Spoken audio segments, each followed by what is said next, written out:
Hi guys. I'm reading in Joshua chapter 3 right now.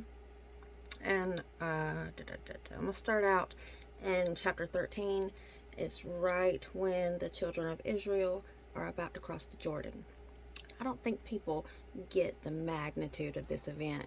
I don't think they've ever really thought of it. They've heard the story and they know the story, but have you really thought about that? Because it had to have, that was a test right there. That was a good test because, goodness, I mean, because you see the water, right? The water, it's when he parted the Red Sea or whatever, right? Yeah, okay. All right, so you gotta think about it. They walk up to it. The people there carrying the ark, right, step their feet in, and the water just splits right there into two big walls, right? And they can see clear across. Anybody who's ever seen Moana, you seen the movie Moana? At the end where she has to go up to Mother Gaia and give her heart back or whatever the thing is, right? When the water splits and she walks through. Yeah.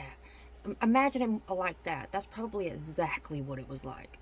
Because, it wasn't just, there was the few people that were carrying the ark, but there were hundreds, maybe thousands, people behind them. There was a whole bunch of people. Well, I know it was probably thousands. I can't remember how many. Don't judge me on that. I have no clue how many people it was. No clue. I know it was probably a good bit though, because it was 12 tribes. It was a good bit.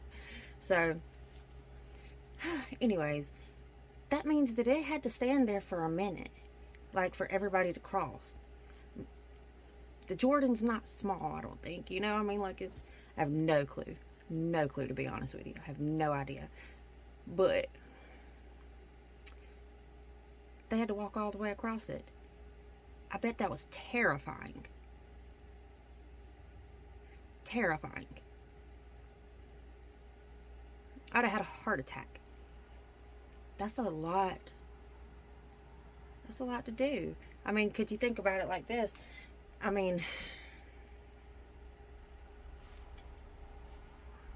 Sorry.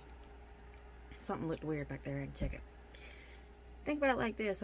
If they had to walk through that thing for more than 5-10 minutes max, that was really brave. Could you imagine being the last person in line? Oh, please let me get in front of you. It's going to shut before, it's going to shut before I get out, please.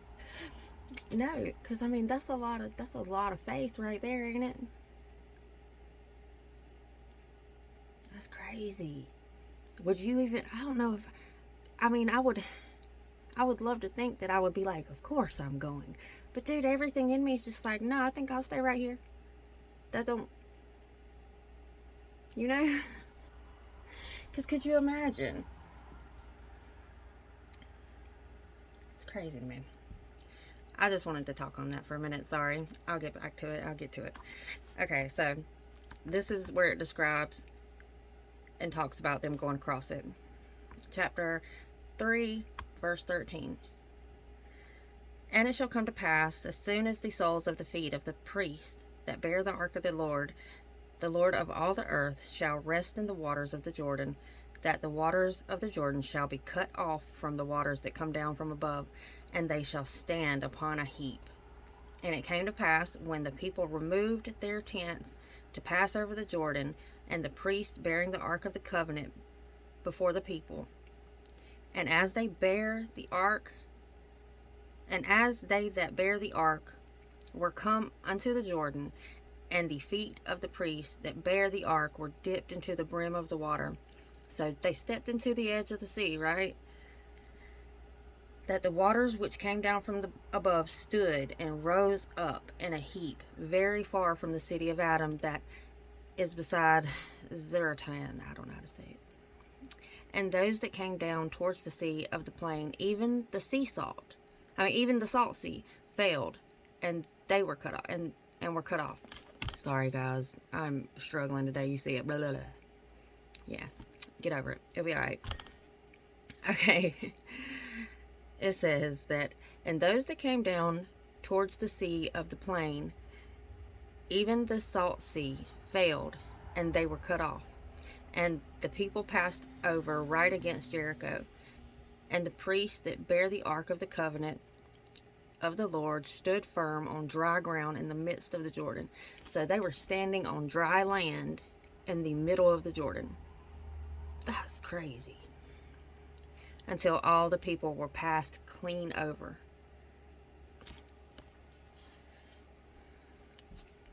I mean, like, I bet that was terrifying.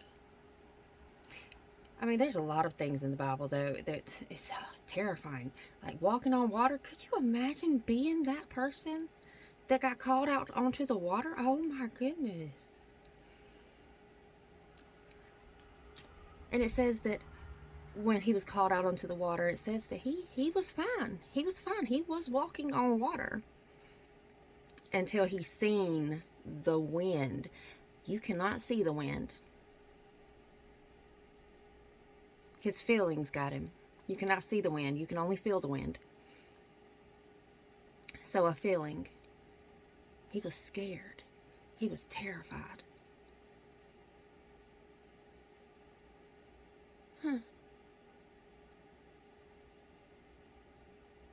We're not supposed to be scared.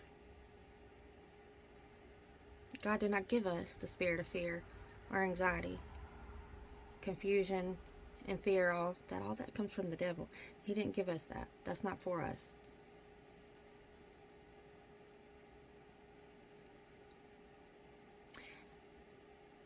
I've had all my lights blow out lately.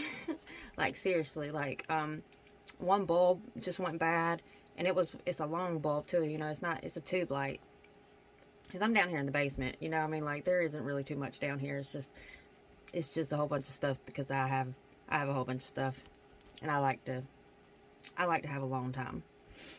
So I come down here and I study and stuff like that. But my one of my little lights that I have is one of those. It has the tube bulb in it. It used to be in my reptile tank, but I use that, and then I have just, you know, little plug-in lights that I can just plug in. Well, the one in the tube light went out, and it was old, so I mean that wasn't a bad thing. But the other one was just a regular little bulb, right? One night it just went pop. I was sitting right here. It sounded like it exploded. I expected the glass to be broken. I don't know how the glass didn't break, because that sounded bad. But so right now I'm down here. I got my little cobalt light out of my drill set, and I got a little night light up there that's plugged in. So I'm in the dark. Like, without my cobalt on, it's dark. Yeah. I think God's trying to see if I'm still scared. I'm not scared. I'm not scared of nothing. Just him. And at the end of the day, I'm scared of him like I would be scared if I had done something wrong and my dad knew about it. I'm not scared of him like he's a villain. I'm scared of him like he's a parent. I don't want him to be disappointed in me. Because if he's being cross with me, more than likely it's because I've crossed the line. I can't talk today. I'm sorry. I'm having problems with it. It's really a horrible thing for me right now, because, like, I have a lot that needs to be said. It's probably things that people really need to hear. That's probably why I'm getting so many challenges on getting it out.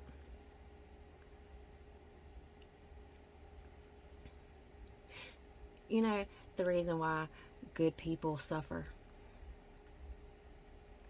I think it's because the devil wants you to blame God. Because you can do everything right and it still go wrong. It almost makes it feel like, you know, like there's nothing you can do that's right. Nobody asked you to be right. Just be you. If it makes you feel bad, then you shouldn't be doing it. You know? At the end of the day, whatever it is that's keeping you from sleeping at night, whatever it is that makes it where you can't look somebody in the eyes, whatever it is that you are embarrassed and ashamed of, that's what you shouldn't be doing.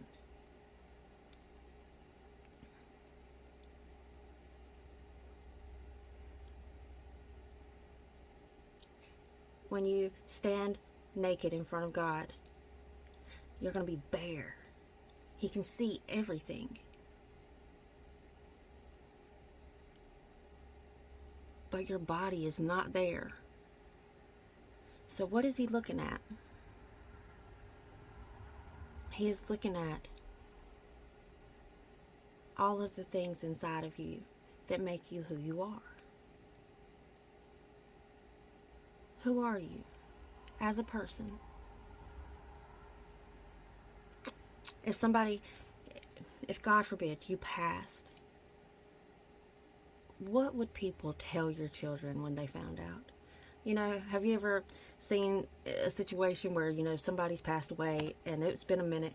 It's probably been, it's time for you probably have mourned already, and you see somebody and you have to tell that person because they didn't know. And they're just like, oh man, I'm so sorry to hear that. Your mother, she was a great woman. She was smart. She was beautiful. She was this and this and this and this. What are they going to say about you?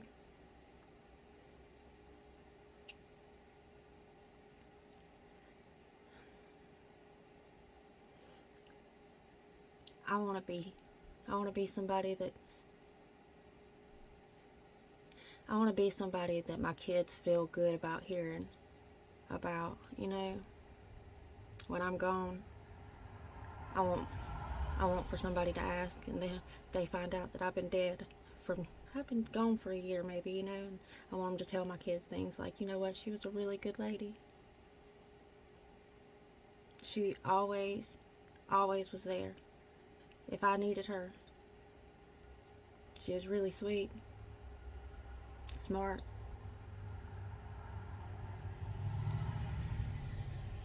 godly.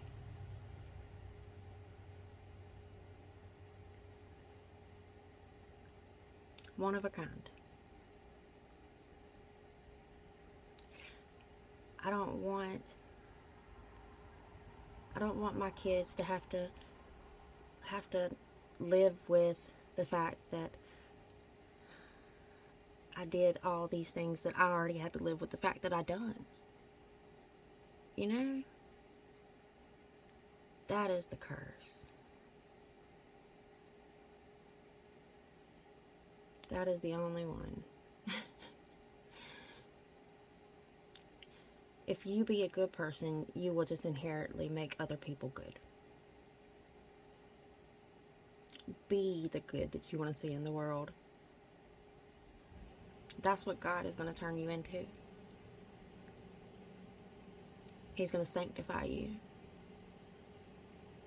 He is going to make sure that when he's done, it'll never have to be done again. He's going to clean you thoroughly. After that, you'll just have to wash your feet. You're already clean. Just gotta wash your feet.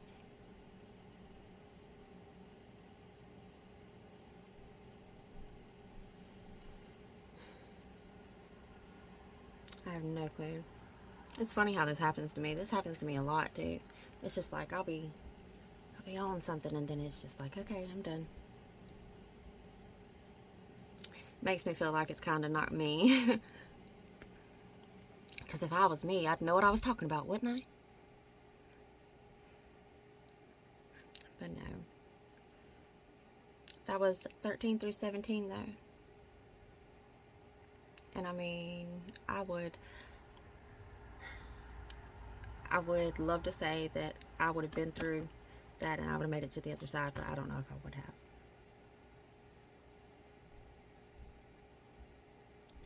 I'm pretty sure that He is going to make me where I am.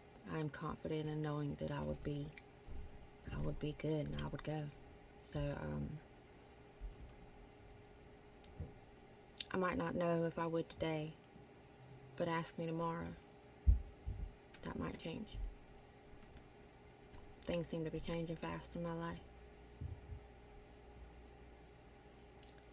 Lights might be out today, but they might be on tomorrow.